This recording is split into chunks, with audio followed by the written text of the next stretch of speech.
Somos muy poquitas el día de hoy, chicas. Espero se vayan conectando un poquito más. Ujú. Si no, bueno, igual y les sugeriría terminar un poquito antes para que no nos extendamos mucho en contenido y que al fin no, bueno, no queden tan atrasados los demás, ¿no? Pero bueno, vamos viendo, Sí, dependiendo Está de cómo bien. se va conectando. sí, de acuerdo. Ok, hola, Chelita, Maru, Hola. Yole, Opono, que quien sea. Bien, bueno. Mm, ahí estamos. Hola a todas. Hola Silvia, muy buen día. Hola, hola. Hola, Lau. Bueno, aquí chicas ya tenemos más bien, ¿cómo podríamos decir? Resumido todo lo que van a ser nuestros lóbulos cerebrales, ¿sale?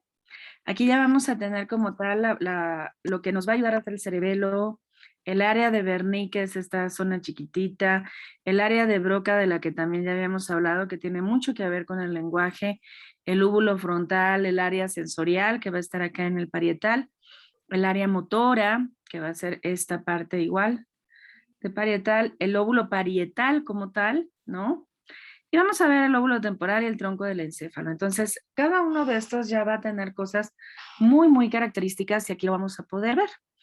El área motora va a estar entre parietal y frontal, es prácticamente la primera parte del lóbulo parietal, va a ser esta que esté aquí, y tal cual va a ser el control de los músculos voluntarios. Acuérdense que hay una parte que también tiene que ver con los movimientos peristálticos o involuntarios, y bueno, aquí realmente estamos hablando de músculos o movimientos voluntarios.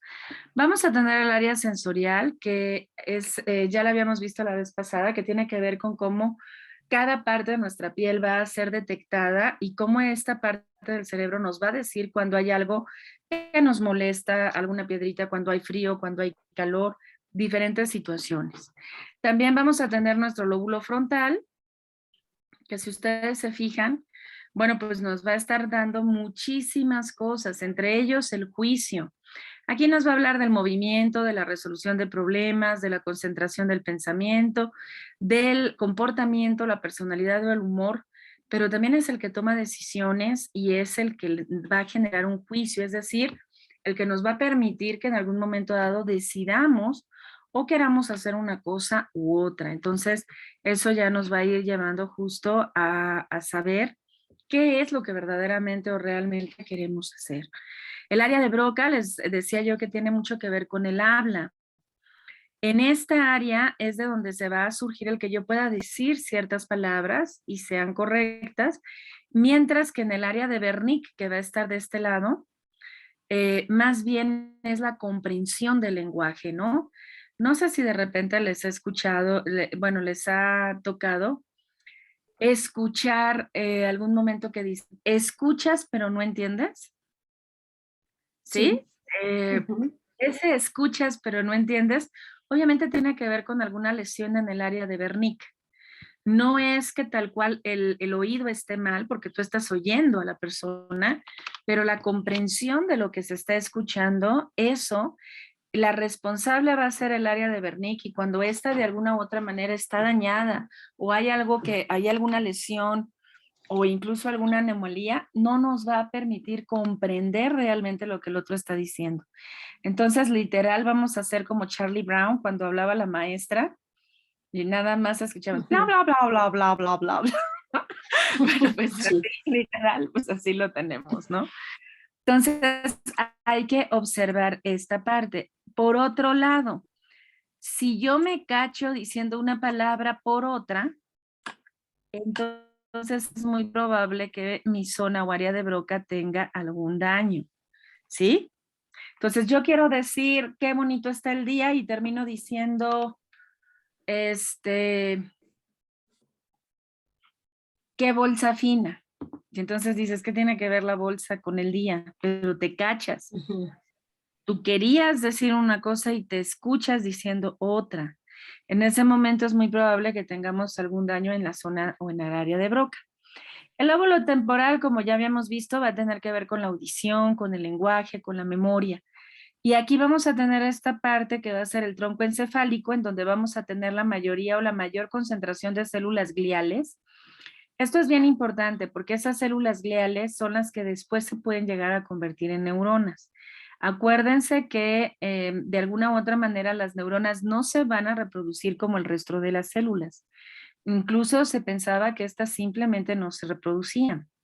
Y esto ya hemos visto que no necesariamente es así. O sea, tiene su parte de verdad y otra parte. ¿A qué me refiero? Las neuronas como tal no se van a reproducir como una célula de piel. Una célula de piel lo que hace es que va siguiendo su ritmo o su camino de vida normal. Crece, se desarrolla, se reproduce, muere. Y ese proceso puede llegar a durar, como es de piel y está expuesta, un día o 2 días, ¿no? Prácticamente nuestra piel se está renovando casi diario. Y entonces, ¿qué sucede? Bueno, pues eso es lo que va a hacer que de alguna u otra manera sea constante el cambio que va a tener, por ejemplo, la piel. Pero en el caso de las neuronas, estas no se van a reproducir así. Lo que sucede es que en esta parte del tronco encefálico y en parte del cerebelo, nosotros vamos a tener células gliales. Digamos que son los adolescentes de las neuronas.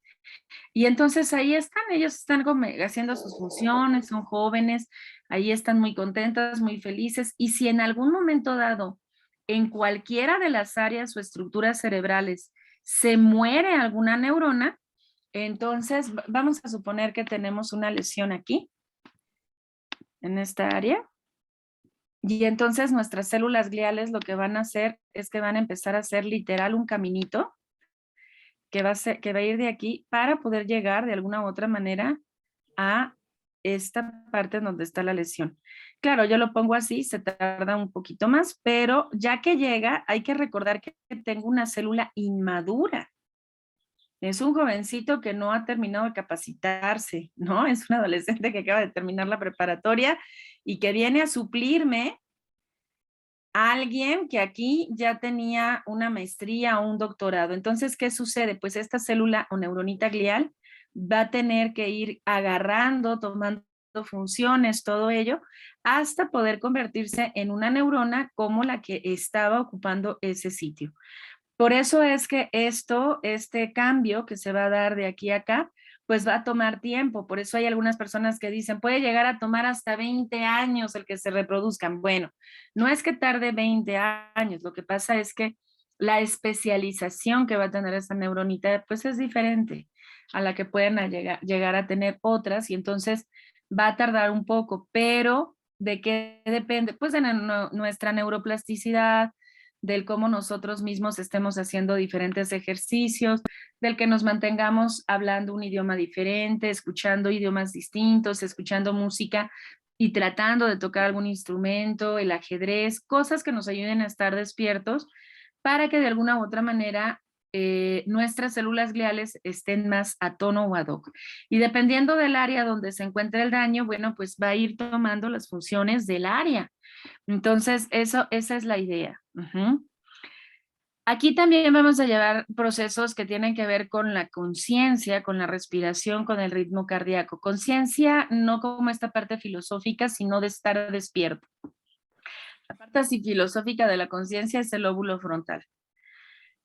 El lóbulo parietal pues nos va a dar sensaciones, lenguaje, percepción, conciencia corporal, atención.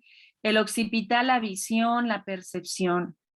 Y el cerebelo, la postura, el balance y la coordinación de movimiento. Hay que recordar que en el ser humano puede llegar a haber 2 padecimientos bastante fuertes que tienen que ver con el vértigo. Hay ocasiones donde uno se levanta y siente de repente que se marea.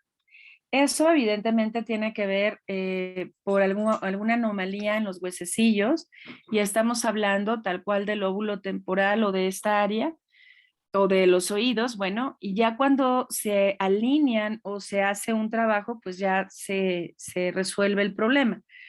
Pero vamos a tener otro tipo de vértigo o de mareo muy fuerte, en donde aquí, en el primer tipo de vértigo, la persona se levanta y se marea.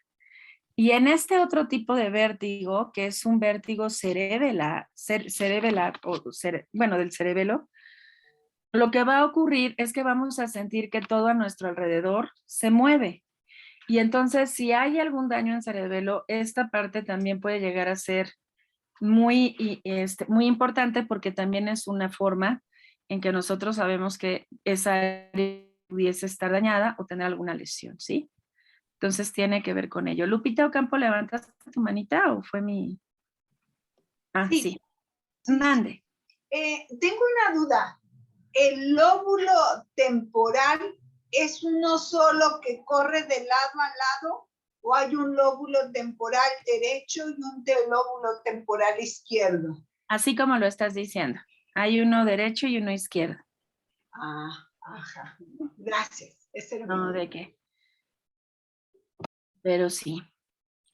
Bueno, ya ahorita nosotros estaríamos ya viendo un poquito ya lo que tiene que ver ya con el diencéfalo. No, es que no se ve muy bien aquí. Sí. Bueno, pero antes quisiera que hiciéramos algunos ejercicios que nos ayuden un poquito a levantar o a ver un poco el cómo nuestro cerebro va estructurando algunas cosas, ¿no? Entonces, este seguro ya lo han visto.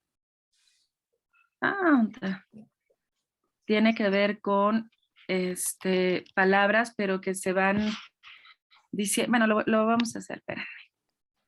Ya, nos dejamos de problemas entre que buscamos o no.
Ok, entonces ahí, por ejemplo, ya tenemos algunos colores, ¿no? Aquí de lo que se trata es que vayamos haciendo de alguna u otra forma una lectura en donde nosotros podamos decir el nombre del color que está ahí, o sea, es decir, vamos a leer, ¿no? Y ya después vamos a decir como tal los colores, ¿no? Entonces vamos a ver qué tan activos estamos en ello. Y como en algún momento dado, pues este también va cambiando. Ok, entonces vamos a empezar. ¿Listas para leer? Sí. Ok, entonces 1, 2, 3. Rojo, azul, Azul, amarillo, amarillo, amarillo, Café, café, café, verde, verde, rosa, gris, gris, rojo, rojo, azul, azul, naranja, naranja, azul, naranja, verde, verde, verde, violeta, violeta, amarillo. amarillo. A ver, pero nada más rápido. ¿Va? 1, 2, 3. Rojo, azul, amarillo, amarillo, café, verde, rosa, azul, naranja, azul, rojo, verde, azul, violeta, naranja, amarillo. azul, verde, violeta, amarillo. amarillo. Ok, y entonces ahora lo que vamos a hacer es decir los colores. Ujú. Sí. 1, 2, 3. Azul, Azul, amarillo, azul, rojo, café, amarillo, rojo, verde, rojo, azul, naranja, amarillo, café, violeta. Azul, naranja, amarillo, café, violeta. Ok, bien. Entonces, si ustedes se fijan, de alguna u otra manera, pues vamos un poco más rápido en la primera, que es como leer, ¿no? No nos fijamos Sí. tanto en los colores, pero en la segunda que tenemos de alguna u otra manera que decir el color, ahí nos atoramos un poquito. No mucho, pero al final de cuentas, bueno, pues también existe ahí esa parte, ¿no? Entonces, tiene que ver con ello. A lo que quiero llegar es que el cerebro muchas veces compensa y hace cambios importantes o interesantes. Es decir, hay veces que en un texto vamos a encontrar palabras que no están o que literal no vamos a encontrar de manera sencilla y sin embargo vamos a poder leer, ¿no?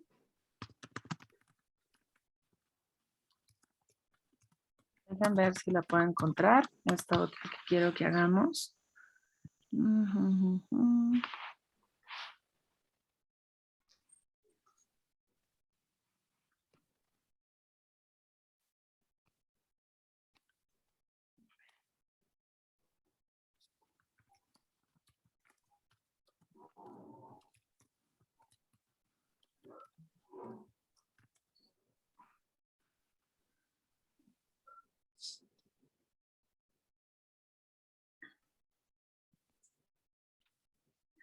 Aquí.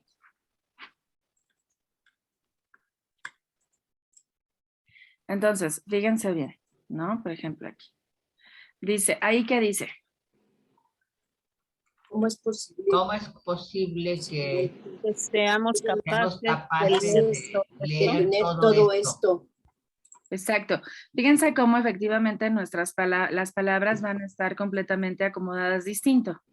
Sin embargo, nosotros podemos saber qué dice. O sea, al final sabemos que dice, ¿cómo es posible que seamos capaces de leer todo esto?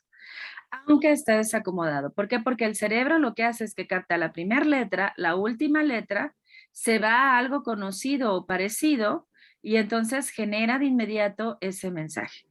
¿Qué es lo que dice aquí? A ver.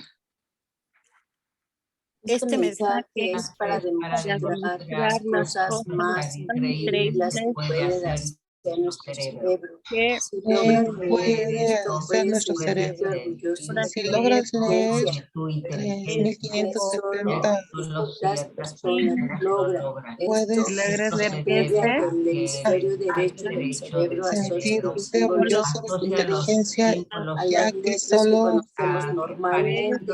Y así logramos leer con solo facilidad. ciertas Dale personas me lo gusta logran. y regálalo un logramos leer Se con debe a tu que muro el hemisferio si derecho lo del cerebro lograste. asocia los símbolos aparecidos a normalmente. las 4 letras que conocemos normalmente, a las letras que conocemos normalmente, Ahí y así logramos leer con facilidad. en Dale, el muro lo lograste. llégalo en tiempo si lo lograste. Ajá, dice, dale me gusta y pégalo en tu muro si lo lograste. Entonces, ¿qué es lo que pasa? Muchas veces, ahí está, ¿no? A ver esto, ¿qué dice? Según un estudio de la Universidad Inglesa, no importa el orden en el que las letras estén escritas, la única cosa importante es que la primera y la última letra estén escritas en la situación correcta. El resto puede estar totalmente mal y aún puedas leerla sin problema. Esto es porque no leemos cada letra en sí misma, pero sí la palabra común. ¿No te parece algo increíble? ¿No te parece algo increíble? Exacto. Entonces, ahí lo que nosotros vemos es esa parte, ¿no? Al final el cerebro puede llegar a hacer cosas muy, muy importantes. A ver, aquí, ¿qué nos dice?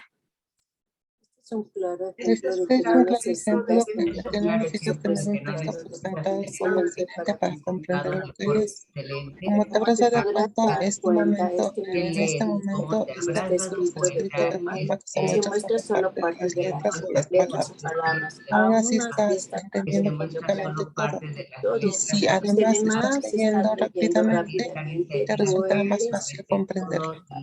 Además, estás leyendo rápidamente. Esto Te resultará resultará. más fácil comprenderlo. Exacto. Entonces, al final, si se fijan, el cerebro pues va haciendo todas estas cosas. ¿Por qué? Porque nosotros podemos ver cómo todo tiene que ver con esto, ¿no? Aquí, por ejemplo, es una parte de rayuela. Ujú. Perdón, Silvia. Aquí donde dice que se me es más fácil comprenderlo, ¿sería por la dificultad de asociarlo o por qué? ¿Cómo se explica? Porque aquí lo que pasa es esto, entre más rápido lo leas, tu cerebro entra en automático. Si te detienes a pensar, ya no. Entonces es parte de lo que yo les decía. Si yo me pongo de repente a pensar aquí y no voy rápido, lo que va a suceder es que mi cerebro va a empezar, ¿qué dice? 3573, M3, N54, G3, o sea, voy a empezar a pensar y me voy a detener, ya no lo voy a ver como un todo, sino que voy a empezar a dudar de lo que estoy leyendo y le voy a tratar de encontrar sentido. ¿A qué se parece el 3 a una E, el 5 a una S, así? Y entonces me voy a detener. Si me voy rápido, mi cerebro entra en automático. No permito la duda y entonces rápidamente le entiendo. Este mensaje, ¿no? Es para demostrar las cosas tan increíbles que puede hacer nuestro cerebro. Si logras leer esto, puedes sentirte orgulloso de tu inteligencia, ya que solo ciertas personas lo logran. Esto se debe a que el hemisferio derecho del cerebro asocia los símbolos parecidos a las letras que conocemos normalmente y así logramos leer con facilidad. Dale me gusta y pégalo en todo. Este ¿no? sería el éxito de los cursos de lectura rápida. Exactamente. Okay. En los de lectura rápida, lo que te dicen, por ejemplo, es que nosotros estamos muy acostumbrados a leer despacito de aquí para acá, ¿no? Y luego tu vista tiene que regresar a este punto que está aquí para volver a leer de aquí para acá. Lo primero que te dicen en un curso de lectura rápida es no hagas eso porque tu cerebro de todas formas lo va a asociar. Entonces lo que te dice es empieza tu párrafo normalmente, pero de regreso velo al revés y tu cerebro de todas formas lo va a acomodar. Incluso lo que te dicen es sáltate palabras, que no te importe que te saltes una palabra o que te saltes incluso un renglón, porque tu cerebro va a acomodar la idea que tiene el párrafo desarrollado. No sé si me doy a entender.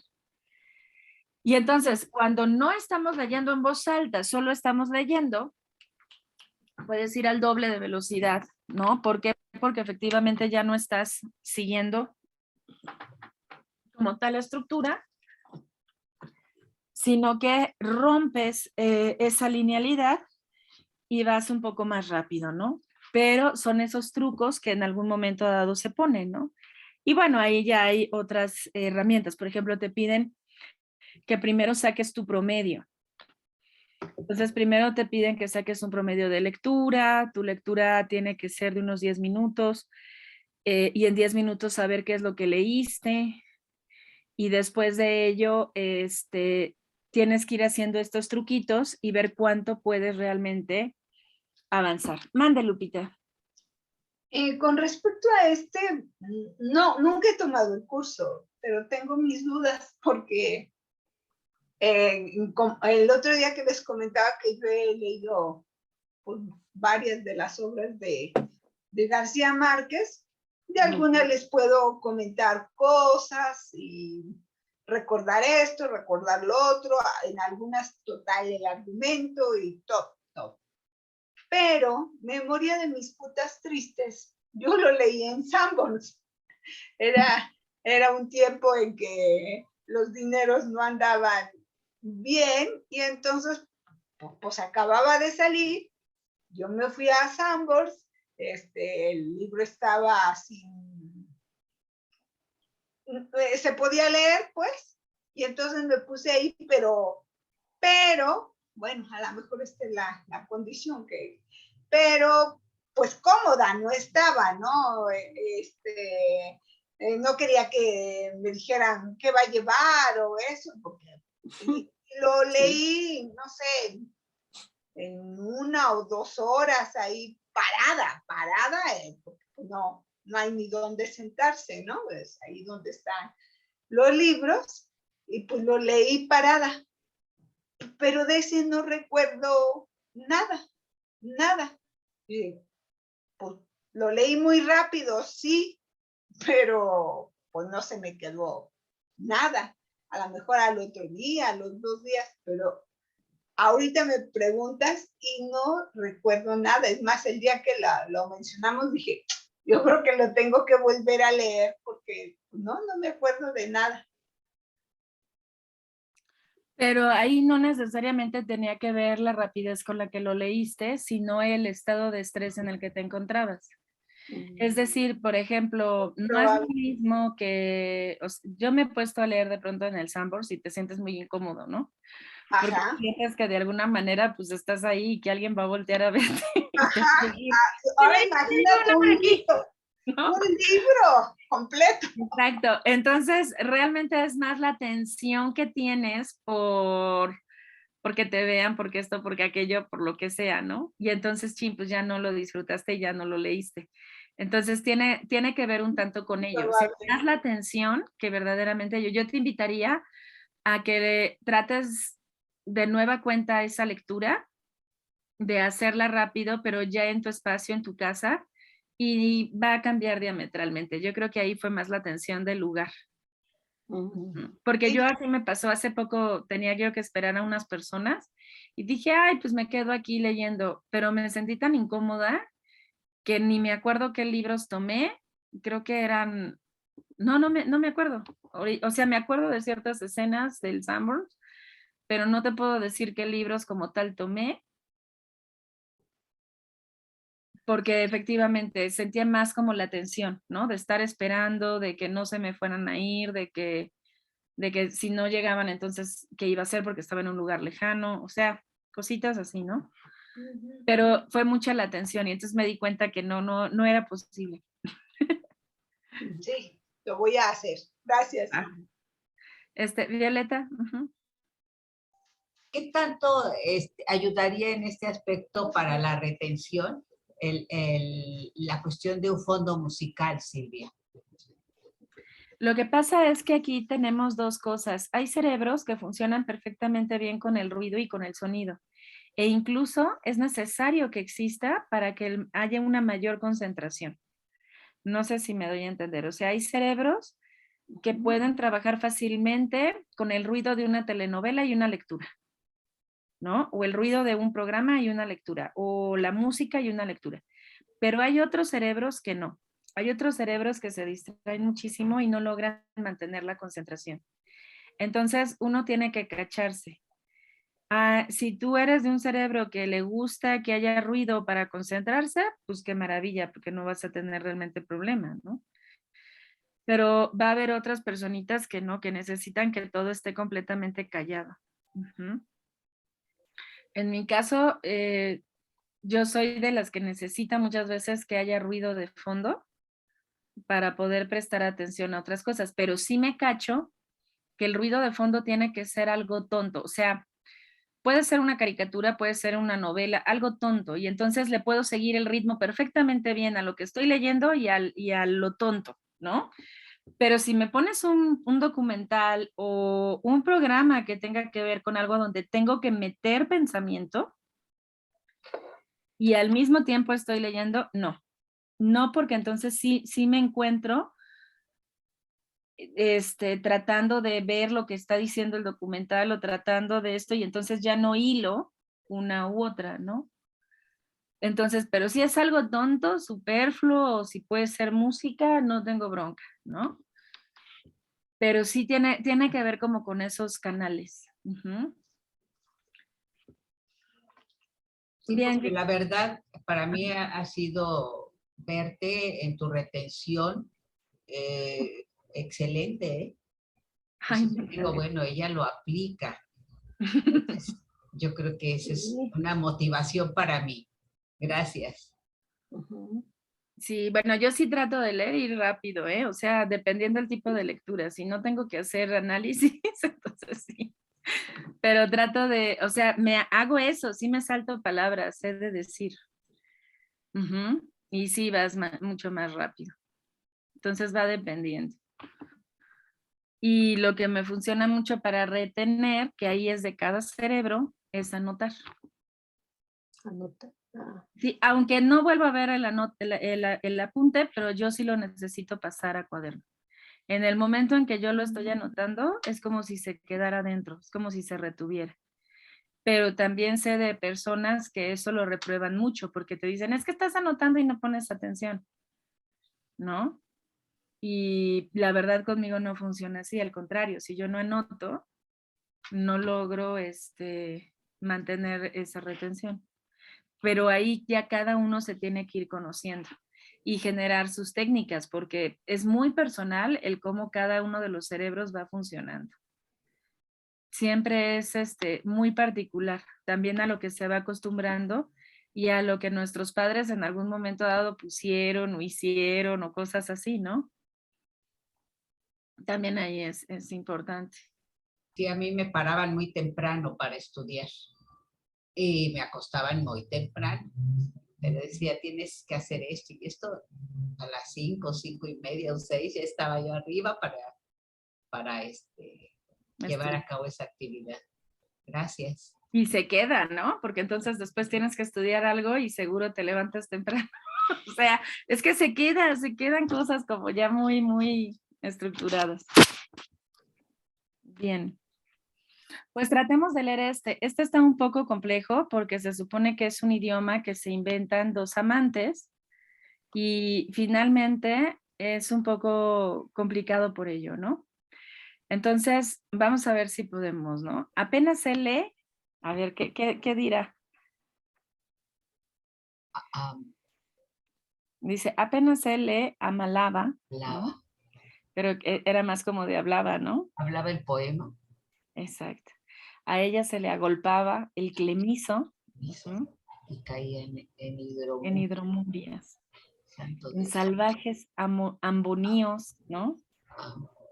A morir en asuntos exasperantes. ¿Suspiros? Cada No. vez que procuraba reclamar. Es que va siendo diferente. Ahorita tratemos de leerlo así, seguido, Sí. como están las palabras. Y veamos qué pasa. ¿Listas? 1, 2, 3. Apenas él le amalaba el noema. A ella se le agolpaba el cenizo y caían en hidromurias, en salvajes ambonios, en sus talos exasperantes. Cada vez que él procuraba relamar las 5 pelusas, se enredaba en un grimado quejumbroso y tenía que embulsionarse de cara al nóvalo, sintiendo como poco a poco las arnillas se espejunaban, se iban apeltronando, reduplimiendo, hasta quedar tendido como el trimalciato de ergomanina al que se le han dejado caer unas fílulas de cariaconcia. Y sin embargo era apenas el principio, porque en un momento dado ella se tordulaba los surgalios, consistiendo en que él aproximara suavemente su orfelunius. Apenas se entreplumaban algo como un ulucordio, los encrestoriaba, los extrayuxtaba y paramovía. De pronto era el clinón, la esterfurosa, convulcante de las matricas, la jade hollante embocapluvia del orgullo, los esproemios del merpasmo en una sobrehumítica agopausa.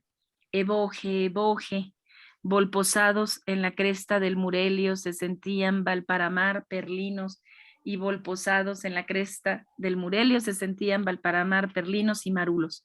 Temblaba el troco, se vencían las marioplumas y todo se resolviraba en un profundo pínice, en iolamas de argutendidas gasas, en cariñas casi crueles que los ordopenaban hasta el límite de las gunfias.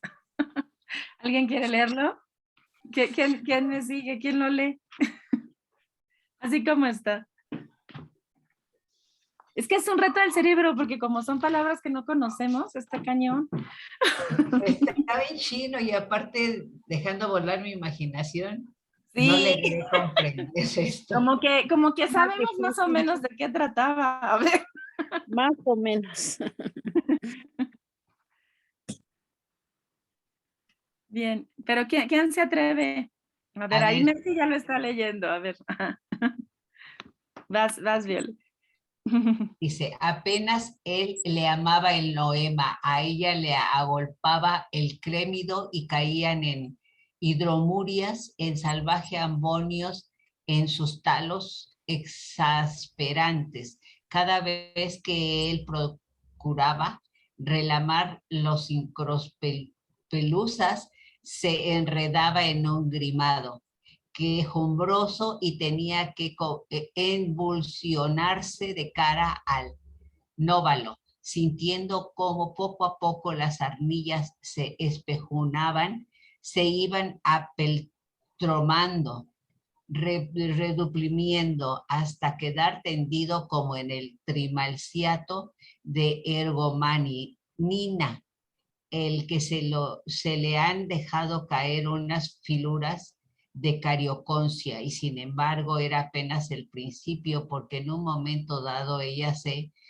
tordulaba los urgalios, consintiendo que en él aproximara suavemente su orfelunius, apenas se entreprolmaban algo como un ulucordio, los encrestoriaban, los extrayuxtaba, y para movía de pronto era el clinón, las esterfurosa, convulcante de las matricas, la jadeolante en vocalpluvia del orgumio, los esproemios del merpasmo, en una sobrehumítica agupausa, evoé, volposados en las crestas del Murelio, se sentía Valparamar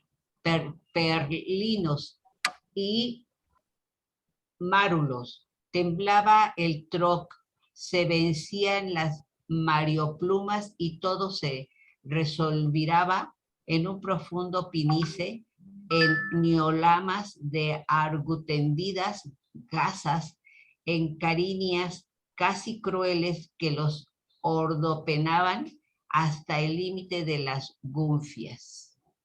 Ok. ¿Te puedo decir mi experiencia, lo que sentí? Sí. Mira, fue muy, o sea, como trabalenguas, ¿no? Aparte no traigo los lentes, pero no es excusa. Pero lo que me di cuenta es que hubo tramos de la lectura que me fui más rápido. O sea, como que ya en la segunda lectura, la primera la hice sin el micrófono, contigo, te iba siguiendo. Y ahorita que la hice aquí, como que ya se me facilitaron unas palabras y ya las entendía yo. Otras de plano no, ¿eh? Pero bueno, esa fue mi experiencia. Así pasa. Gracias. No, de que para ti, Mercy, que lo ibas también haciendo, ¿tú, cuál fue tu experiencia? ¿Cómo lo viviste? No te oímos. Sí, como que le entiendo algo que le quiero entender, como que yo lo quiero, ¿cómo se dice? Traducir en mi cerebro, y se me hace así como muy voluptuoso, como muy sensual, como que y yo me di cuenta que yo le ponía puntuación y se me hacía más cachondón, más rico. Ajá, y entonces así como que me empecé a ver las escenas muy eróticas, aunque no le entiendo, yo creo que es algo que sí llega al cerebro y sí se traduce, ¿no, maestra? Yo así lo sentí. Exactamente, porque finalmente, realmente nóvalo, trimalciato, ergomanina, urgalios, entreplumaban, esterfurosa, ¿no? Esproemios, merpasmo, volposados, pues nada tiene que ver, o sea, ¿qué onda? Pero como sabemos que de alguna u otra manera es una conversación de una pareja es como si se fueran encontrando, como si se estuvieran viendo y se estuvieran dejando llevar, ¿no? Y entonces, aunque no podamos ponerle tal vez las palabras, la emoción de lo que está sucediendo con ellos, eso se siente. Y entonces, efectivamente, ¿no? Ahí vemos cómo, pues a veces no es la palabra, sino el cómo se lea o el contexto de lo que nos dicen, porque al final tú sabes que es una pareja, pero tal vez si no sabíamos que era una pareja, lo hubiésemos visto un poco diferente, no sé, ¿no? Habría que ver, ¿no? Hacer un experimento social y ver si en algún momento dado le decíamos a unas personas que esto es de pareja y otras les decimos este es en un contexto de dos personas enojadas. Ver qué pasa, ¿no? Y si el texto sigue conservando bajo ese contexto esta emoción como de efectivamente estar leyendo algo erótico, ¿no? Cachondón. Ver ahí qué onda. Para ti, Lau, ¿cómo fue? ¿Sí lo pudiste ir leyendo? Ay, a mí, ¿verdad? Me dices. Ujú, ujú. Ah, ok. Sí, sí lo leí y efectivamente yo creo que sí tiene mucho que ver el que hayas dicho al principio que es una pareja. Por eso nos trasladó a ese contexto. Pero ahorita que comentaste, puede ser una personas molestas, pues sí, luego en mi cerebro dije, sí, es cierto, o sea, si yo lo leo, lo puedo leer molesta, o sea, él le dijo algo, y etcétera, ¿no? Puede Entonces, ser. como también tiene mucho que ver, eh, no sé, el imaginar un contexto y de ahí trasladar pues, a ese momento de enojo o de pasión o de, no sé, tristeza, tal vez, no lo sé, ¿no? Cómo influye en comprensión de una lectura, etcétera. Pero sí, sí me daba al principio un poquito de ansiedad cuando empezó a leer la compañera. Yo decía, le faltó una R, le saltó una no sé qué, pero ya luego como que ya se te olvida y te dejas llevar, ¿no? Pero en un principio sí quería estar muy atenta. Ya después el texto me fue ganando. Pero sí, es que cómo va llevándonos unas a otras, ¿no? Y cómo, como son palabras que no conocemos, de pronto Ujú, es el también tratar de leerlas y de darles un contexto que no necesariamente tienen, pero que ujú. nosotros le acomodamos con la finalidad de ir un poquito más, ¿no? Entonces, pues tiene que ver con ello. ¿Alguien más quiere comentar su experiencia o quiere decir algo al respecto? ¿Todo bien? Bien, maestra, fíjate que yo no había visto un ejercicio como este. Sí, ya había experimentado los anteriores, pero este es totalmente nuevo. Pero sí está, ¿qué es lo que estamos utilizando en este momento? ¿Qué parte del cerebro? Es el lóbulo frontal, porque finalmente él es el que va traduciendo y va poniendo las cosas a juicio, ¿no? Entonces, de acuerdo a lo ya aprendido, él va acomodando y va haciendo que de alguna u otra manera, pues tenga ahí una, Como una. una lógica. Ujú. Ah, gracias, sí. Muy bueno, muy bueno el ejercicio. Ok, bueno. Entonces vamos a continuar, nada más déjenme ver aquí qué onda porque no me deja.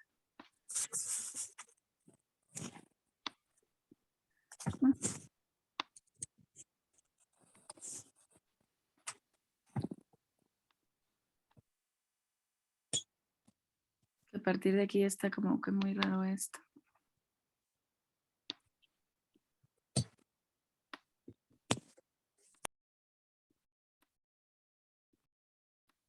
No nos deja. Ok. Aquí ya vamos a tener lo que nosotros vamos a conocer como diencéfalo. Y tal cual, pues va a tener que ver con esta parte ya del cerebro, en donde vamos a estar viendo tálamo, hipotálamo, epitálamo y subtálamo, ¿no? Estas pequeñas partecitas que nosotros vamos a tener aquí, ahí estamos. Ujú. Son entonces las que vamos a empezar tal cual a ver y vamos a poder tener. Ay, es que me sacan estas cosas raras y nada más me quitan espacio y no sé qué onda. Ujú. Entonces, bueno. Ahí está. Aquí en el diencéfalo, entonces vamos a tener lo que vamos a conocer como tálamo. El tálamo va a ser esta partecita del cerebro. Y de alguna u otra manera, que ya nos lo está diciendo, es una estación repetidora de información. Entonces, ¿qué es lo que va a suceder? Que lo que va a hacer es que va a ir mandando una información de un lado a otro. Entonces, transmite las aferencias sensitivas de la corteza. Cuando nosotros hablábamos de que hay sensaciones, por ejemplo, si yo hago esto, el que yo lo pueda sentir, lo está traduciendo mi cerebro. Se va a ir a esta área sensorial que ya habíamos hablado, que es esta parte como parietal, y entonces el tálamo es el que va a decir, hey, está sucediendo esto, y lo va a integrar. De manera que si al mismo tiempo que estoy sintiendo esto, no sé, una de las perritas me muerde, voy a poder sentir ambos de forma diferente porque voy a poder distinguir que estoy hablando de una cosa y de otra. El tálamo entonces es una zona integrativa, va a integrar, ¿sale? La información tanto de la corteza como de los lóbulos y la va a unificar. ¿Qué me está llegando del área sensorial? ¿Qué me está llegando de lo que se está viendo o de lo que se está comprendiendo para con los alumnos, para con esto? ¿Qué me está diciendo el cerebelo de la postura, de la posición? O sea, fíjense cómo el tálamo entonces va a ser sumamente importante, porque es como el que está integrando todo lo que está ocurriendo al mismo tiempo. ¿Sí? Entonces, por ejemplo, yo aquí tengo a la guppy atrás, ¿sí? De mi silla. Lo que me está dejando similar a San Ignacio con una noche para adentro, la otra fuera de la silla. Eso, pues obviamente lo está detectando de alguna u otra forma el cerebelo y mi área sensorial. Al mismo tiempo estoy dándoles la clase. Tengo que ver que estén acá de alguna u otra forma las otras perritas no están haciendo sus vagancias. Y entonces el hecho de que en este momento se reciba la información de qué tanto puedo hacerme o no para atrás porque está la guppy, qué tanto puedo no moverme dentro del escritorio porque salgo del rango, qué tanto se está hablando, se está diciendo, el cómo se siente la blusa, el que no se vaya para atrás, para adelante, esto, todo eso al mismo tiempo es lo que el tálamo está recibiendo. Y el tálamo lo está traduciendo. Y entonces nos está diciendo qué es lo que está sucediendo en ese momento y es el que va a ir mandando la información. A ver, está pasando esto, está pasando aquello, todo al mismo tiempo, es como un centro. La única información que no va a darnos es del olfato. El tálamo no nos va a dar como tal información del olfato. Acuérdense que para ello vamos a tener al bulbo olfatorio.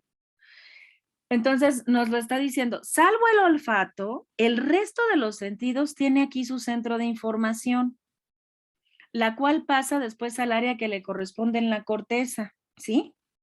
Y entonces ahí es donde va discriminando. Por ejemplo, ahorita yo los estoy viendo a ustedes, llega tálamo y del tálamo occipital. A ver, ¿qué se está viendo?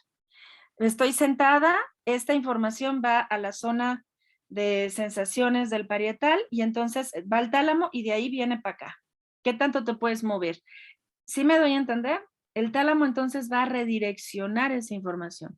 Va a constar de un grupo de redes neuronales que se va a extender en toda la corteza. Entonces, pese a que nosotros lo veamos así chiquitito, es como si sus conexiones neuronales tuvieran ramales que pueden llegar a extenderse al resto de la corteza para que nosotros podamos tener ahí información, ¿sale? Y va a actuar como un guardián de la información. Es decir, que también nos va a recordar los estados de conciencia que estamos teniendo. ¿Qué sucede cuando estoy medio dormida, cuando estoy despierta, cuando estoy meditando? Las sensaciones que están llegando a mí en cada uno de esos momentos, el tálamo las va a traducir, ¿sí? Y nos va a ir guardando esas sensaciones.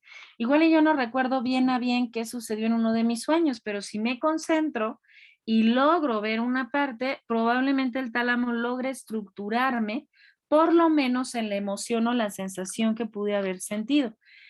¿Esto a qué se refiere? Pues es muy similar a lo que acabamos de hacer. Leímos un pedacito de Rayuela, se leyó un poco en tono sensualón o nos lo dejó guiar por esa parte, y entonces probablemente mañana o la próxima clase que yo les pregunte, oigan, ¿qué hicimos? Me van a decir, leímos un texto de Rayuela o leímos un texto medio cachondón. ¿Qué decía? quién sabe, pero esa era la emoción. ¿Sí me doy a entender? Eso era la sensación. Bueno, esa parte es lo que el tálamo de alguna u otra manera va a guardar. Esa sensación que también tuvimos a la hora de estar experimentando algo. ¿Sí? Entonces él nos va a dar esa información. Déjenme ver porque ya no sé cómo me muevo a la siguiente.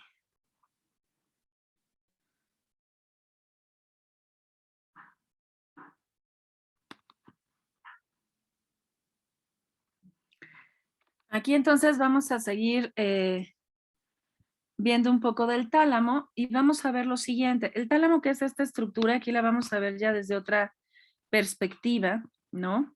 Vamos a ver que, fíjense cómo de la mayoría de los elementos tenemos 2, ¿eh? Esto es parte de la pregunta que tú estabas haciendo, Lupita. O sea, a ver, ¿es un solo lóbulo temporal o son 2? Bueno, son 2. Aquí igual muchas veces hablamos de hipotálamo e imaginamos que es uno solo, pero en realidad este va a ir de un lado y del otro. Es decir, que siempre va a ir en una estructura doble.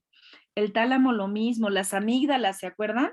Nosotros decimos en la amígdala, pensamos que es una, pero cuando vemos el esquema son 2. Entonces, tomar en cuenta eso es importante. Aquí ya nos van a decir, mande, Mercy. Maestra, tengo una duda y cada día se me hace más grande. Bueno, me confundo. ¿La hipófisis y la pituitaria es una? Porque ahorita en la anterior decía hipófisis o pituitaria.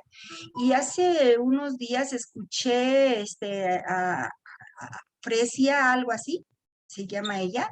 Entonces hablaba del sí, hablaba del triángulo que hay y hablaba de hipófisis, ¿qué le dije? Hipófisis, la otra no sé qué y no sé cuál. Entonces dice que son 3, que se hace un triángulo. Entonces, debe ser pineal, yo creo. La pineal, exactamente, la pineal.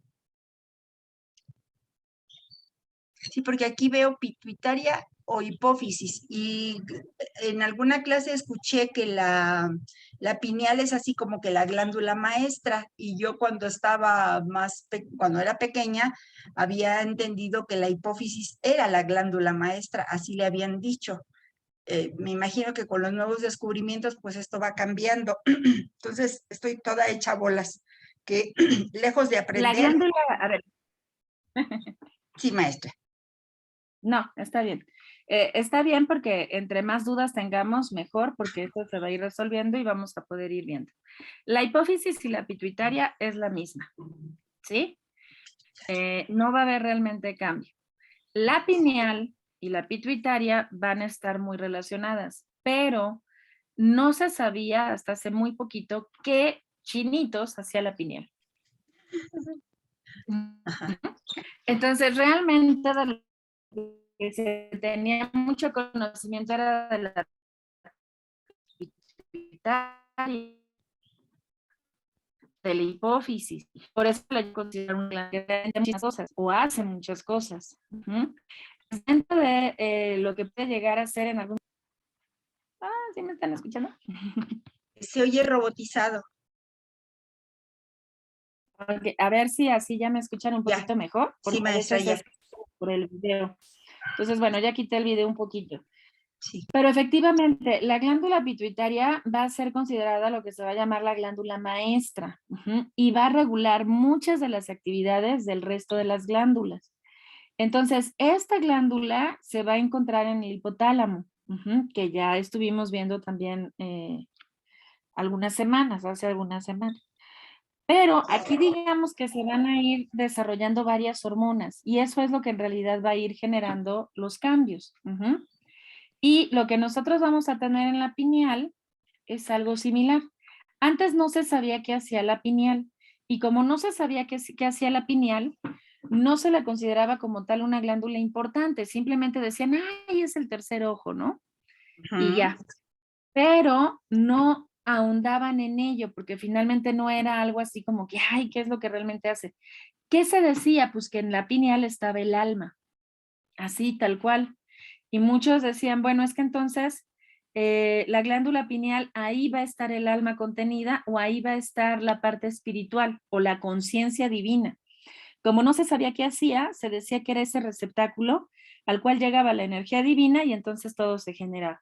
Hoy en día sabemos que no es necesariamente así, sino que la pineal realmente es un remanente de un tercer ojo que sí pudimos llegar a tener y que incluso hay especies que lo llegaban a poseer, ¿no? Por ejemplo, hay un animalito, vamos a ver aquí para que ustedes lo vean.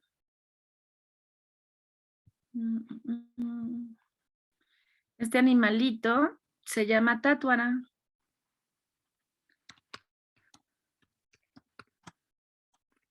Y este animalito es un animalito que hoy en día posee un ojo que se le va a llamar tercer ojo u ojo parietal. Ahí ustedes lo van a ver, ¿no? Tuátara. Son unas especies de iguanitas. Ajá. Estas iguanitas, así como las ven, van a tener aquí un remanente. ¿Sí lo ven? Esto que está aquí, no crean que es una escama más. Es un tercer ojo. Este tercer ojo se compartía o en algún momento dado se tenía. Obviamente conforme se va evolucionando, este va adentrándose al cerebro y va cambiando sus funciones. Pero ¿cuál es la finalidad más importante de ese tercer ojo? Los ritmos circadianos. Captar cuando hay luz de día, cuando hay luz de noche, captar en qué momento se va dando un espacio, el otro. Esa es la idea. Muchos animalitos lo conservan, ¿eh? Aquí ustedes se van a dar cuenta que tenemos una como tortuguita, otras iguanas. La tátuara es esta. Este es un animal que súper sorprende porque al día de hoy tiene todavía ese tercer ojo, ¿no? Déjenme ver dónde se ve. Tuátara se llama tuátara, pero no se ve la imagen que quería mostrarles.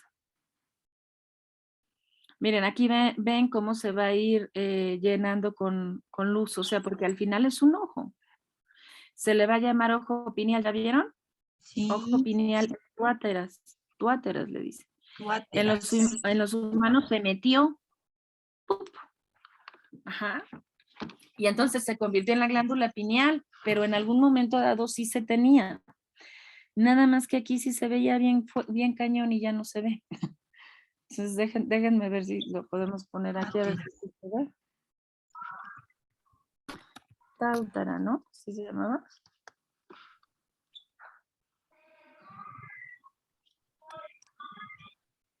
Tuátara. Pero es que había uno que tenía el ojo muy, muy claro.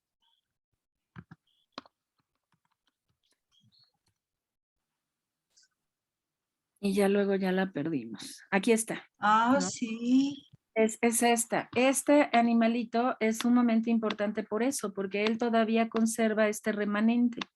Y aquí sí se puede ver como un ojo más. ¿Sí lo ven? Sí, muy llamativo. Ajá, entonces esto llama mucho la atención. En los otros, si ustedes se fijan, ya se fue metiendo. O sea, ya se fue generando como simplemente un remanente. Pero este es en la mayoría de los reptiles. Miren, aquí hay un dragón de Komodo y aquí también lo tiene. ¿No? Ahí. Y aquí, por ejemplo, igual, ¿no? Aquí tiene una hendidura. Aquí no se ve como tal la estructura del ojo, pero hay una hendidura. Aquí. Aquí de igual manera, ¿no? Hay una pequeña porción, entonces ahí se está manifestando.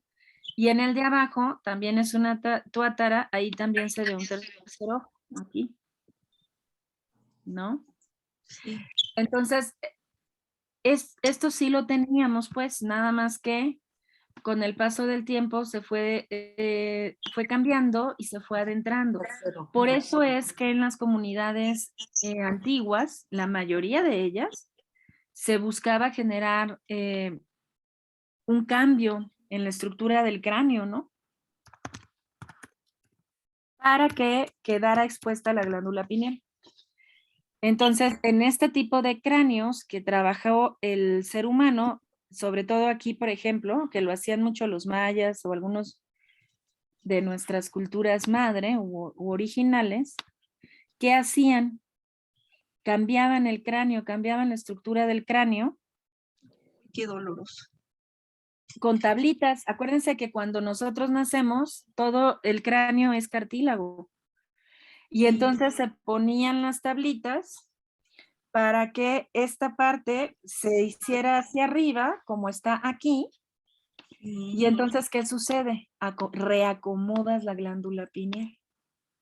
Y entonces la glándula pineal queda un poco más expuesta. Esa era la finalidad. ¿No será que por eso nacemos con la mollera, maestra? Así Pues tan ahí suavecita, será tan como ese espacio, ¿no? Para que pueda ir desarrollándose y creciendo el cráneo adecuadamente y después ya se solidifique. Esa es de alguna forma la función de la mollera, el que podamos nacer sin bronca y salir por el conducto vaginal, ¿no? Pero en este caso vamos a ver esto. O sea, hay estos cambios.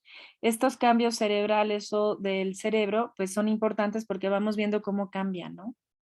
Y a mí me tocó ver en alguna ocasión aquí en el centro a un chico que yo me sorprendí así enormemente porque tenía toda la estructura cerebral la tenía así. Yo dije, no puede ser que estemos hablando, la tenía como pacal, así como pacal, así. Dije, no puede ser que este muchacho tenga esto, ¿no? O sea, estaba en una danza, además, ¿no? Muy alto. Y dije, madre, ¿no? O sea, ¿cómo es esto? Me impresionó porque su estructura cerebral, su cráneo era otro. Entonces dije, bueno, tal vez tengo que salir más, ir más al sur, ¿no? A ver si me encuentro personas así, porque tal vez la estructura del cráneo era esa, o su estructura es similar, y nosotros no lo vemos así, pero ellos así tienen más expuesta esta área. Mande, Miriam. Nada más en relación a lo que mencionaban de la fontanela. El canal vaginal cuando el bebé nace o va a salir, tiene un aproximado de 10 centímetros. Entonces, la cabeza del bebé es mucho más grande. Entonces, la naturaleza lo que hace es que no están solidificadas las facetas cerebrales y cuando sale y empuja su cráneo se deforma, por así decirlo, y estas facetas se unen y se enciman para que pueda cruzar. Entonces, por eso es que los bebés cuando nacen tienen ese huequito que es la fontanela y que es esa fracción que tienen los huesos en unirse, o sea, no están completamente unidos y queda ese pedacito para que cuando sale el bebé pueda encimarse los huesos y puedan salir del canal. Es por eso que están, y aparte los huesos cuando nacen los bebés son muy suaves, precisamente para que no vaya a haber una fractura de cráneo cuando salga. Ya con el tiempo, el hueso empieza a crecer y a solidificarse y es cuando empieza ya a cerrarse. Para nosotras, como mamás, nos dice si el bebé está deshidratado, porque se sume y se hace un hoyito. Si el bebé no tiene suficiente agua hidratada, tiene el hoyito ahí, entonces nos sirve para eso, para detectar algunas otras cosas, pero por eso no está cerrado, porque cuando sale tiene que comprimirse su cráneo para que pueda pasar por ese canal. O esa es la función. La adecuación que tiene la naturaleza para esa parte del cuerpo. Gracias, Silvia. No, ¿de qué? Y fíjense que también es interesante, ¿no? Porque yo no sé si ustedes lo llegaron a ver, pero en Facebook se hizo muy famoso un video en donde un niño chiquitito, no sé si de menos de 2 años, de pronto cae y va pasando un auto y el auto tal cual le pasa una llanta encima de la cabeza. Pero el niño se levanta sin absolutamente ningún problema. O sea, se levanta llorando porque no ve a su mamá y le está buscando, ¿no? Pero ya estaba llorando de antemano. Pero después de que sucede eso, tú pensarías que sucedió algo muy grave. O sea, que ese niño ya no se iba a levantar porque de verdad estás viendo cómo la rueda le pasa encima. Pero yo no sé si es gracias a que los huesos estaban todavía cartilaginosos o qué pasa, que en teoría no hubo daño, en teoría. ¿no? Porque pues obviamente nadie, no sabemos qué pasó ni si se le dio seguimiento médico o qué aconteció, ¿verdad? Pero por lo menos el niño se levantó. Y a mí eso me súper impactó, ¿no? Y la explicación que le damos pues es esa. Entonces, bueno, tiene que ver con ello, ¿no? Entonces, bueno, este tálamo del que ya estábamos hablando y que decíamos que va a ir regulando ello, se ha estudiado mucho. El tálamo es una estructura cerebral que tiene mucho estudio y nosotros podemos identificar varias cosas importantes, ¿no? Aquí ustedes se van a dar cuenta cómo está dividido. El tálamo lo dividen en una parte anterior, medial, ventral y posterior, ¿no? Y entonces nos dice, se han llegado a identificar que el tálamo consta de 50 núcleos que ayudan como centro de relevo, pero suelen solo verse 4 de estos. Es decir que el tálamo, esta estructura, está dividida todavía en 50 puntos más, pero en la parte anterior podemos decir que participa en la memoria y emociones. Va a estar conectado a las regiones de la corteza del cíngulo y frontal. En la parte medial va a constar de 3 divisiones. Va a recibir aferencias de los ganglios basales, del núcleo amigdalino y el mesencéfalo, y también va a estar involucrado en la memoria. En la parte ventral va a ser importante para poder mantener el control motor, transmitiendo información desde el cerebelo y los ganglios basales a la corteza motora. Y en la parte posterior se va a dividir en 3 partes, ayudando al sistema auditivo, pero también recibiendo información de la retina, la cual proyecta atrás de asociación del, aquí no es aprieto, es del parieto occipito temporal. Vamos aquí. Entonces, tiene que ver con el cómo va a ir mandando la información al cerebro. Solamente que vamos a tener esta subdivisión. Es increíble cómo el cerebro hace tantas cosas, ¿no? Ahora, esa parte tan chiquitita se le va a conocer como el gran regulador. Imagínense, aquí es donde toda la información se va a concentrar para después ir a los diferentes centros o lugares, ¿no? Entonces, ¿de qué se va a encargar? Bueno, pues tal cual en el tálamo vamos a tener un área sensitivo-motora. Se va a encargar del análisis e integración de las funciones sensitivas, es decir, los estímulos mecánicos, térmicos, aquellos que pueden llegar a ser dolorosos. También su lesión va a poder causar pérdida sensorial de, contralateral, es decir, de un solo lado, ¿no? Parestesias o bien dolor talámico. A nivel motor se ve involucrado en movimientos voluntarios, involuntarios y en la marcha, es decir, en el caminar. El tálamo entonces nos está ayudando a caminar, a recibir información de frío, calor de diferentes partes del cuerpo y nos va a hablar también de cuando sentimos que hay cierta parálisis en alguna parte de nosotros. O bien vamos a tener dolores que de pronto se sienten, ¿no? También nos ayuda en la atención. El hecho de que nosotros podamos entrar a los ciclos de sueño y vigilia y que podamos estar despiertos o no, el estar conscientes de estar despiertos, ahí también va a estar el tálamo. También nos ayuda a ver las emociones porque integra la información. Es decir, yo ahorita ¿cómo me siento? No, pues estoy tomando la clase, ya comí, ya desayuné, ya esto, ya aquello. No, estoy esperando que llegue alguien, pasó una situación, esto, o sea, ¿qué es lo que está pasando a mi alrededor? Eso es lo que está traduciendo. Y entonces emocionalmente me puede hacer sentir muy estable o bien, de acuerdo a lo que se esté desarrollando a mi alrededor, también cambiar la información, ¿verdad? Ahorita estamos todas calmadas, pero suena la alerta sísmica como nos ocurrió en alguna clase y pues nos paramos todos, ¿no? El tálamo es quien está recibiendo esa información y la lleva a donde la van a traducir, ¿sí? Entonces, a ver este sonidito que estoy captando, ¿a dónde lo llevo? Bueno, a prefrontal, a parte cingulada, ¿qué tengo que sentir ante este estímulo? Ahí nos lo va a decir. ¿Cómo se va a sentir en las vísceras? ¿Qué está pasando? ¿Qué se está generando? Eso es lo que el tálamo va a hacer. En el lenguaje, sobre todo en la parte motora.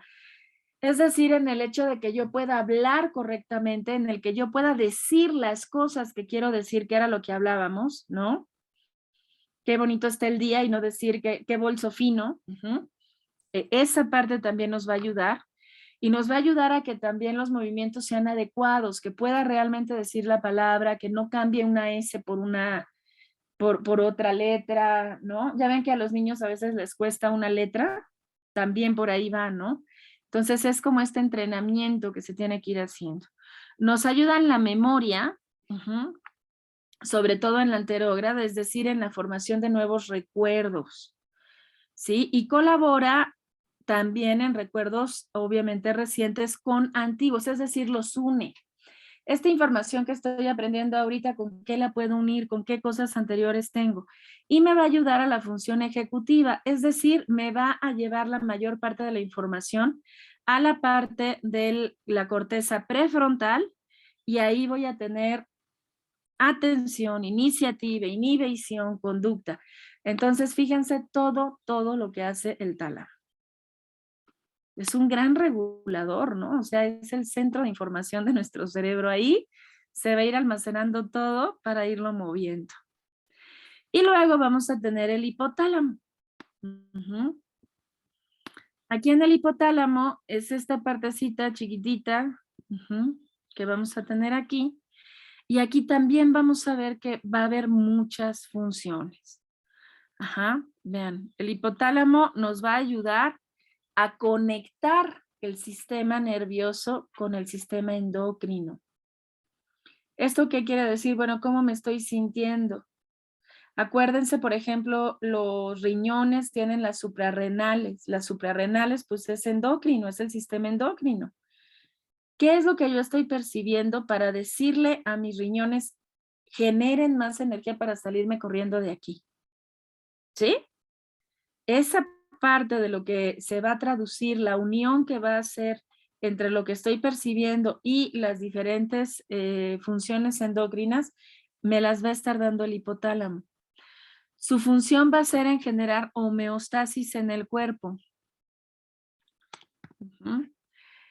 A partir de regular diferentes o varias hormonas que se van a estar liberando por la pituitaria y la pineal, entre ellas la melatonina, por ejemplo. También va a ser un generador de sentimientos, centro generador.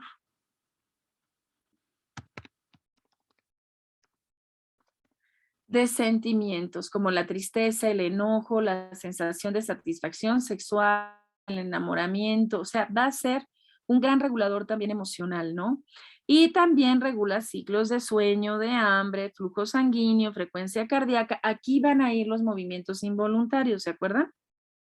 Entonces él me va a avisar, oye, tenemos sed, oye, hay que dormir, oye, tengo hambre, oye, el flujo sanguíneo no está tan bien, hay que subirlo, hay que bajarlo.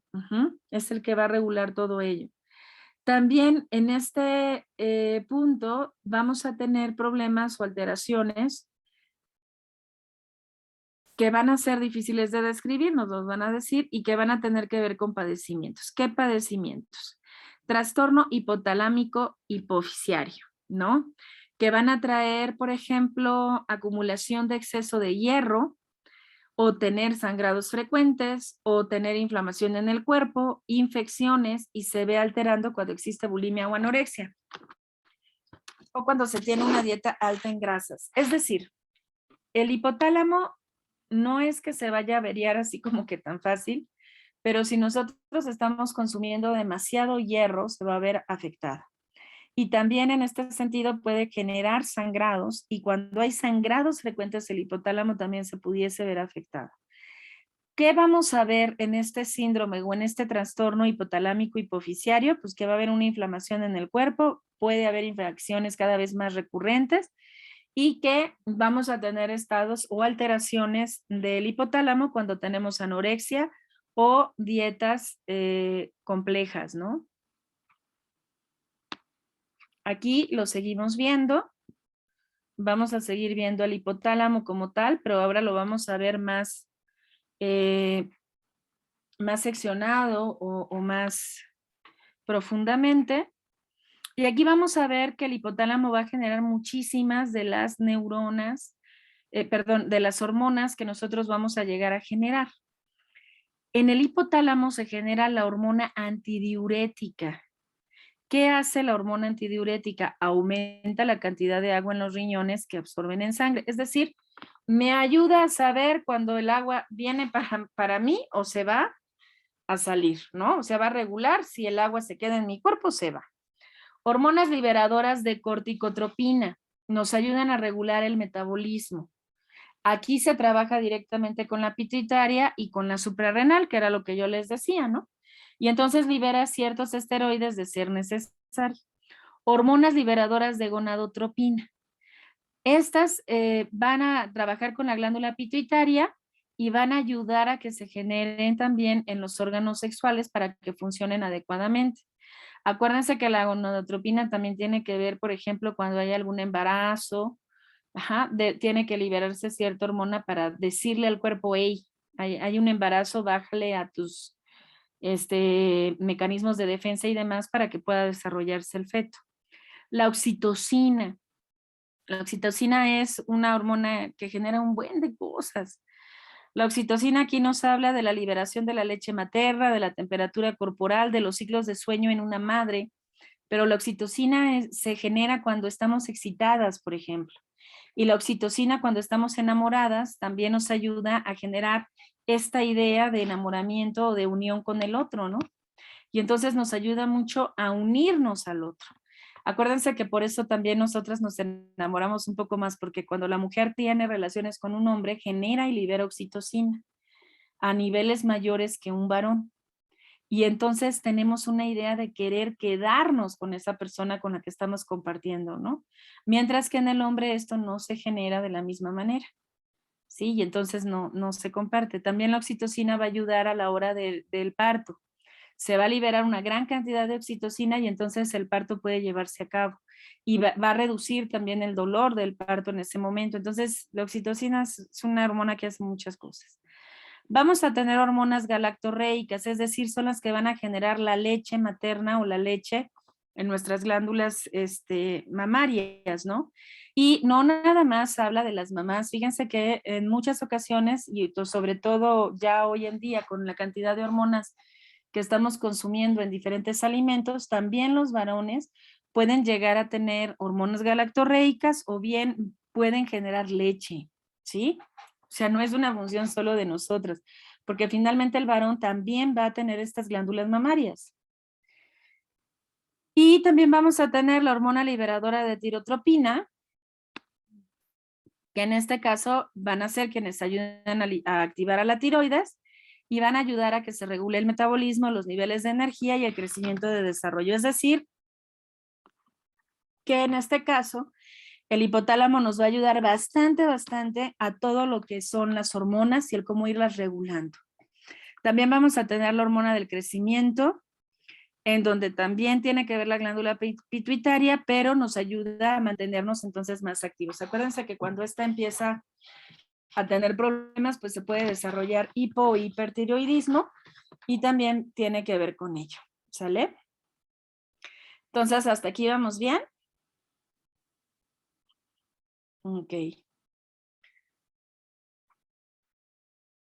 Luego vamos a tener como tal el epitálamo. El epitálamo, perdón. Ahí lo vamos a tener, esa cosita verde. Esa nos va a ayudar a regular los ritmos circadianos, que ya vimos lo que son.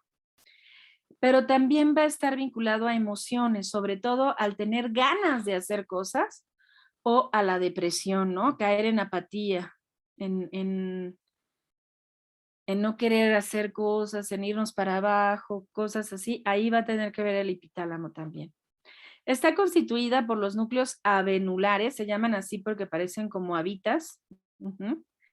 Y finalmente van a estar conectados a la glándula pineal y va a facilitar la conexión entre el sistema límbico, que es el de las emociones, y la formación reticular, ¿no? Que nos va a ir dando cierta estructura. ¿Qué se tiene que hacer? Esta área también nos va a ayudar a decidir rápidamente cuando tengo que arriesgarme o no ante una situación. Entonces, estoy viendo algo y entonces tengo que analizar si me salgo corriendo, si me quedo, cómo lo voy a enfrentar, qué voy a hacer. Esta área es la que nos ayuda a que tomemos riesgos o no. También va a participar en las conductas evitativas, es decir, que esta área tiene mucho que ver con el que yo me quiera salir de una situación o no quiera enfrentar alguna situación, ¿sí? Entonces hay que observar ahí cómo se está dando. Y vamos a tener también respuestas, o sea, cuando se estimula la vénula del epitálamo, va a generar respuestas favorables en pacientes con depresión profunda. Esto quiere decir que realmente está muy vinculada a la depresión, ¿sí? Y que si realmente podemos nosotros estimularla, puede ayudar incluso a que la depresión se haga a un lado, se quite, ¿no? También nos va a ayudar a evocar emociones a partir de diversos olores.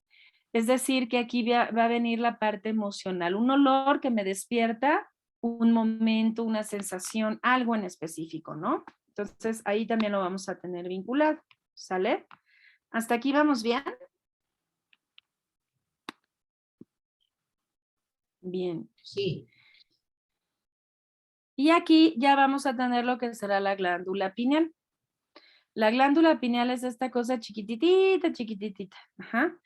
Se dice que es del tamaño de una lenteja. Imagínense qué tan pequeña está. Es la glándula más pequeña de nuestro cerebro, pero va a segregar una gran cantidad de hormonas, que es lo que les decía, antes no se sabía. Hoy en día ya sabemos que va a generar muchas hormonas, entre ellas la melatonina, y nos va a ir ayudando también a nuestros ciclos de sueño, pero sobre todo a que nuestro cerebro tenga un adecuado funcionamiento. No va a estar constituida por neuronas como tal, sino por células gliales. ¿Se acuerdan que les decía que en el bulbo raquídeo hay muchas células gliales?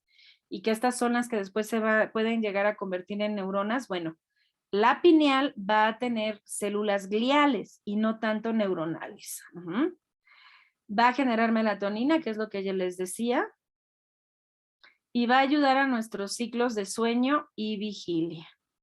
También va a generar endorfinas o va a sintetizarlas, hormonas sexuales, y sobre todo nos va a ayudar al crecimiento y al desarrollo sexual.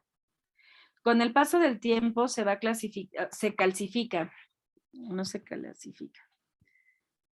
puede llegar a calcificar. Entonces, acuérdense que esta sí se puede calcificar, porque si nosotros usamos pastas con flúor, el flúor es malísimo. Yo esto creo que ya se los he dicho. Hicimos una plática de activación de la glándula pineal y les comentaba yo que tienen que ver que las pastas de dientes que compren no tengan flúor. Yo ahorita encontré una en Walmart que se llama Organic, no tiene flúor. Entonces traten de comprar pastas de dientes sin flúor, traten de comprar la sal sin flúor. La sal antes no estaba fluorada. Ustedes iban y podían encontrar sal iodatada, porque en algún momento dado el yodo sí le llegó a hacer mucha falta a las personas y se generaba bocio, un problema en tiroides. Se empezó a iodatar la sal para evitar que ese problema se diera y entonces funcionó bastante bien, pero en sí la sal no tiene por qué fluorarse. Y ahora ya yo voy al Walmart y ya no encuentro sal que no esté fluorada, ¿sí? Se la tengo que comprar al que viene de no sé dónde aquí en el mercado y ahí la compro, ¿no? Que sale igual más barata y no tiene nada. Pues mejor compren esa sal porque no, la sal no debe de ser fluorada. Iodatada sí, fluorada no. Es lo mejor porque el flúor calcifica. Y sí hay pruebas de que la glándula se calcifica, ¿eh? Ahorita se los enseño. Mande, Chelito. ¿Qué pasa si se calcifica? Pues dejas de generar muchas de esas hormonas y entonces empiezas a tener ciertos problemas porque la pineal genera sobre todo melatonina. Y ya después, para los ciclos de sueño, cosas así, cuesta. Y ¿y da algún dolor especial? O sea, No, tú puedes pensar que no hay ningún problema, porque en realidad no te vas a dar tanto cuenta, solo que te va a costar muchísimo trabajo dormir, no te vas a poder concentrar del todo, es eso. Gracias. Pero son cosas que la gente podría pasar por normales. Miren, chicas, aquí tenemos glándulas pineales calcificadas. Aquí la ven, o sea, en el cerebro se está calcificando. Esta cosa de en medio es la glándula pineal, está calcificada. Ahí está. Y aquí la tienen, ¿sí? Una glándula pineal con depósitos de flúor, como resultado de estar utilizando productos fluorados.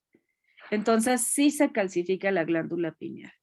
Y si yo les pongo aquí flúor dañino para la salud, se van a encontrar con un buen de artículos que van a hablar que es que puede llegar a provocar una enfermedad ósea.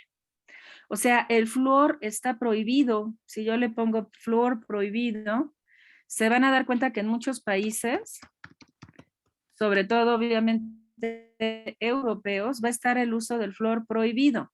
Entre los países donde la fluoración del agua está restringida o prohibida es en China, Australia, Bélgica, Finlandia, Alemania, Dinamarca, Noruega, Suecia, Países Bajos, Hungría y Japón. ¿Sí? ¿Por qué? Porque empezaron a utilizar el flúor para hacer el agua supuestamente más limpia. Pues, ¿qué se dieron cuenta? Pues que es malísimo. Entonces, si además de la pasta de dientes también el agua está fluorada, pues ya nos jodorowskiamos. Hace mucho daño. Nos jodorowskiamos. Jodorowskiamos, sí. Entonces, bueno. Es una nueva palabra de tu vocabulario. Está bien, sí. Miren, les voy a enseñar la pasta que yo tengo. No, hagamos como... A ver,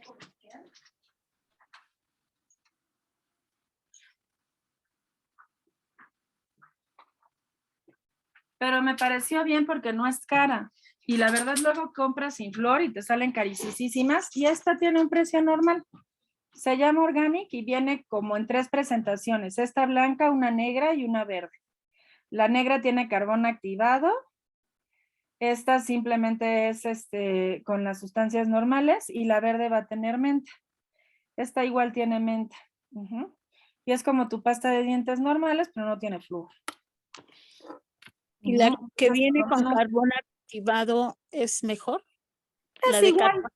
Es igual cualquiera de las 3. Sí, yo usé la negra ya, ahora quise traer esta blanca, porque se me hizo que en el lavabo luego era más fácil lavar. Pero esa fue mi razón, no porque estuviera mal la anterior.